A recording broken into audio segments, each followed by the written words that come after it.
Welcome to Fresh Off the Needles, where I talk about a project I recently finished, and today it is the Betty dress. I think this is a pattern that looks a little bit more complicated as a finished object, but it's actually pretty straightforward to sew. There are two different views, view A and view B. View A has a singular body piece that goes all the way down, and view B has a gathered skirt. As you can see, I decided to sew view B. You do have to do some gathering in both of the versions because you are gathering underneath the bust. One thing I really like about this pattern is that it comes with 3 different cup options, so I did not have to worry about doing a full bust adjustment, which I recently learned how to do, and I don't really love doing it, but sometimes it's a must. This pattern also has a lace-up back, but there are instructions on how to hack it with some elastic, which is what I decided to do because I was a little bit intimidated about the lace-up back. And I think elastic is just a little bit easier for me to wear as well. And I used store-bought bias tape to put in my elastic. I also did end up using store-bought bias tape for my neckline. The pattern, like cutting schematics, does include enough fabric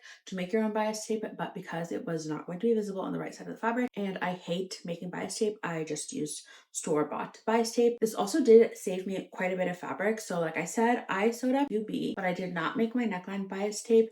And I also decided to use a shorter sleeve length similar to view A. So I used about 1 yard less of fabric than the pattern recommends for my size in view B. As far as the fabric that I used, it was my first time sewing with a viscose crepe, or really any sort of viscose or rayon I've never sewn with before. It is quite like flowy and liquidy and smooth and silky. Was a little bit of a pain to sew with. I also did put in stay stitches on any place that had a curve just to make sure that it didn't stretch out as I was in the process of making the dress. Another modification I had to make, because I found that this viscose is definitely more prone to fraying than a cotton, is I decided to finish my sleeves and my bottom hem with a serger, and then I just folded it over instead of following the finishing method outlined in the pattern. The hardest part of the pattern for me was the neckline. Just turning out like these little tubes of fabric is not something I'm very good at, so I had to do it like 2 or 3 times before I got some usable straps. And then also just fitting it into the buttonhole was also a little bit of a struggle, but these are all skill issues, not pattern issues. Overall, I really enjoyed the pattern, and I'm looking forward to making a version in cotton